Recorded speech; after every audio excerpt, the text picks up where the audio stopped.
Welcome to Minimal Impact Design Standards MIDS Calculator Module 8, Tree Trench. To view other modules, you can go to the link shown here on the right. In this module, we're going to take a look at the Guidance and Resources in Minnesota Stormwater Manual. We're going to take a look at two different best management practices that are in the calculator. Tree trench, tree box with no underdrain, tree trench, tree box with an underdrain. And the icons for those are shown here. You'll see those icons in the calculator and in the Minnesota Stormwater Manual. And then briefly, we'll come back and look at the guidance and the resources and show you in the manual, show you how to get to those from the MIDS calculator. So I will escape from the PowerPoint and go to the calculator. This icon here, you double click, and it will open up the calculator for you. I'm going to go to File, create a new file, and I'm going to call this Tree BMP. Save it, and then the main screen in the calculator should open up.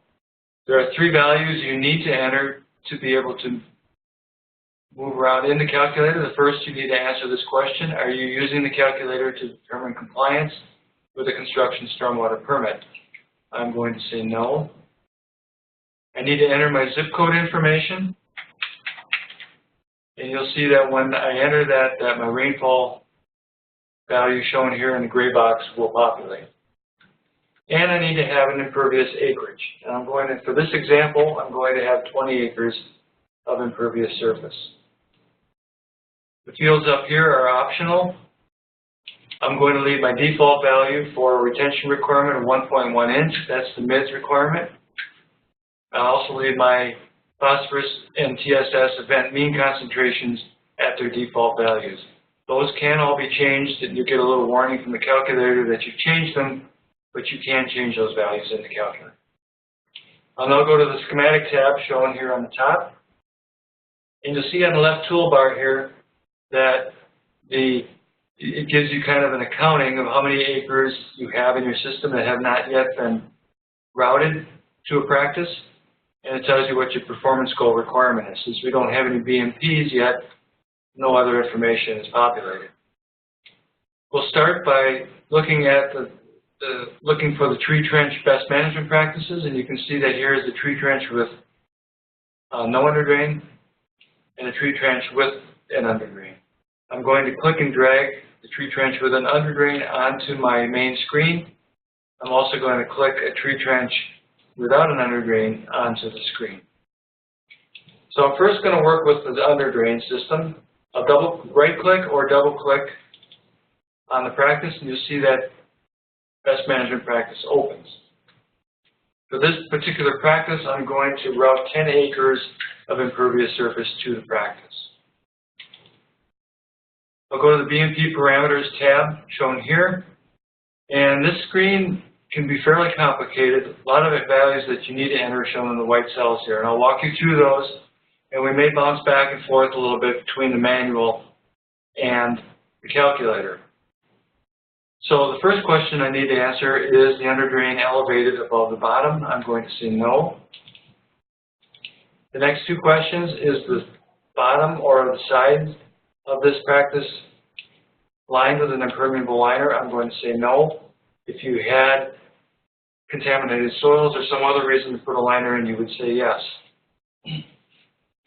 I'm going to bounce back to the PowerPoint for just a second and remind you that the tree trench system is actually largely an underground system. If you're walking down the street above a tree trench practice, you may not even know it's there, but underneath you is where the practice is actually located. So these practices can actually be quite large. So I'll go back to the calculator, and it's asking me for a media surface area. That's the area shown here. I'm sorry. It's asking me for, yes, the media surface area is the area shown here, and that's going to be 100,000 square feet. As I said, these systems can be quite large. It's going to ask me for the bottom surface area, and that is also going to be 100,000. So this is a rectangular system. Note that in this practice, that the water is going to be stored in the media, this area here. For practice such as bioretention or an infiltration trench, you actually have a ponded depth on top of the media. But for this practice, the water is stored here and eventually may infiltrate or go to an underdrain. I'm going to have my media depth at 3 feet. And now I need to enter a value for my media fill capacity minus wilting point. I'm going to click on the Help button. This will take me into the Minnesota Stormwater Manual to a page called Requirements, Recommendations, and Information for Using Trees with an Underdrain as a BMP in the MIDS calculator. And you can see on this page that there's information on the inputs that you need for the calculator, methodology for calculating volume and fluid reductions, assumptions, and there's an example. This is a fairly complicated practice. We'll talk a little bit about the evapotranspiration credit that you're going to get later. But if you remember, I'm going to scroll down here to this table, and here's where you can get your values for porosity, wilting point, and so forth. And you'll need those values in the calculator. So I'm going back to the calculator now, my media field capacity minus wilting point. I'm going to enter a value of 0.11, which I may have gotten from that previous page in the manual. My media porosity minus field capacity, I'm going to enter a value of 0.25. It's going to ask me my tree type. I'm going to say deciduous. It's going to ask me my tree size. This is the eventual size of the tree, either small, medium, or large.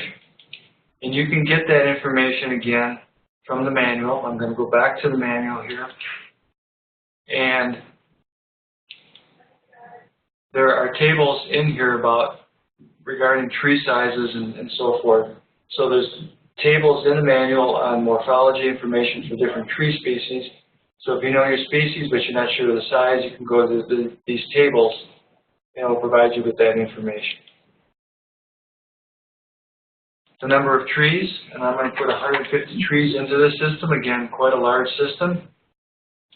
And when I do that, you'll see that I now have a soil volume of 2,000 cubic feet per tree, which is ideal, and it's a recommended value from the manual.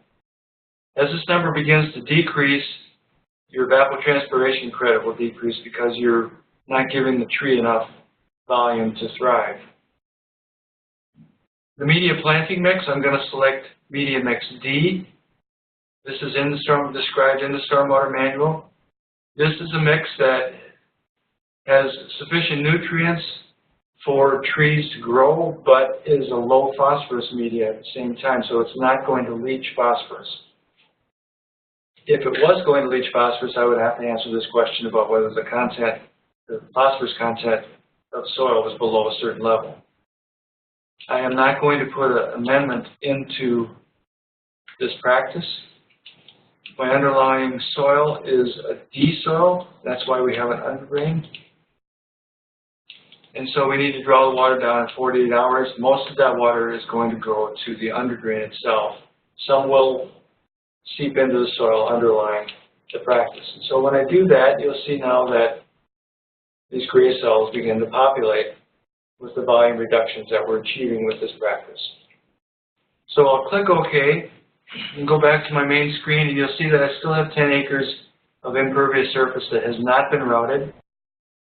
And you'll see that I'm not nearly achieving my performance goal, less than halfway to my performance goal. So now I'm going to go into the tree trench without an underdrain. Double click. I'm going to route that remaining 10 acres to this practice, and then go into my BMP parameters tab.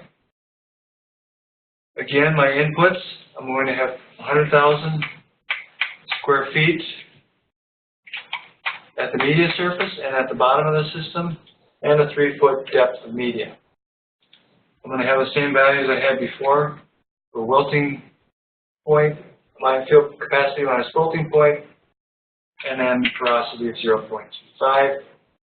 Same types of trees, deciduous, large trees, and 150 of them. Now this practice, because it's an infiltration practice here, we're going to have an A soil, and that water can draw down in 48 hours. through 3 feet of, again, the water is being stored here. That 3 feet of water needs to draw down. If I had a different soil with a lower infiltration rate, I would get an error message saying, I can't draw that water down in sufficient time. If I put that on D soil, I should get the error message. So I can't, if I had it on D soil, I couldn't get all that water into the system. But I do have an A soil, so I have a rapid infiltration rate, and I can get that water into the system. So now you see that everything's populated again. You're getting an evapotranspiration credit. You're getting a credit for interception on the trees. Both these credits are the same as they were for the BMP with an underdrain. But you see that we're getting significantly more infiltration into the system. I should point out that the calculator doesn't care whether the water's going to evapotranspiration or to infiltration. It's being taken out of the system. So the actual evapotranspiration number would, in reality, be higher. So we're kind of over-crediting infiltration to some extent. But the main point is the water is being moved out of the system. So we'll click OK, and we'll go back, and now we'll look at our system. And even though this practice without an underdrain is achieving well above its performance, what it needs to get that water off that 10 acres of impervious infiltrated, we're still not achieving our performance goal, and that's because we have some leftover water from the tree trench with an underdrain. So I'm going to go back to this BMP, double click, and I'm now going to route this BMP to my tree trench without an underdrain. So I'm taking that excess water that couldn't be infiltrated and routing it to this practice, and now you see that we are achieving the performance goal, and we're getting 99% reduction from our annual phosphorus and TSS. On this main screen, we can go to the Results tab, and we can see here's the accounting for the areas that are being routed. You go down here to the BMP summary information. I'm achieving my performance goal and getting 99% reduction of annual volume phosphorus and TSS. Tree trench systems, as I mentioned, are very effective when you have good soils that allow the water to infiltrate. Even if you don't, you're getting some removal through the system, either below the underdrain or through evapotranspiration and canopy interception. You go down further, you can see on the screen, you can see how the waters and the pollutants are distributed between the two practices. For example, if you go to the annual summary, you'll see that about 13.6 acre-feet of water is being routed to the no underdrain system from the BMP that's upstream. So this will show you, this chart will show you the total results for your site. Again, if you're in any practice, any of these BMPs in the calculator, you can get to guidance on how to address that best management practice in the calculator by clicking either on links that are there on that page or by clicking on the Help button. Again, I clicked on the Help button, it takes me back to this guidance page in the manual for that particular practice.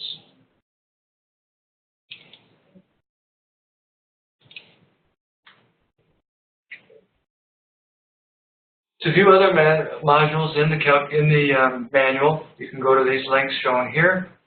That ends Module 8, Tree Trench, and Tree Box.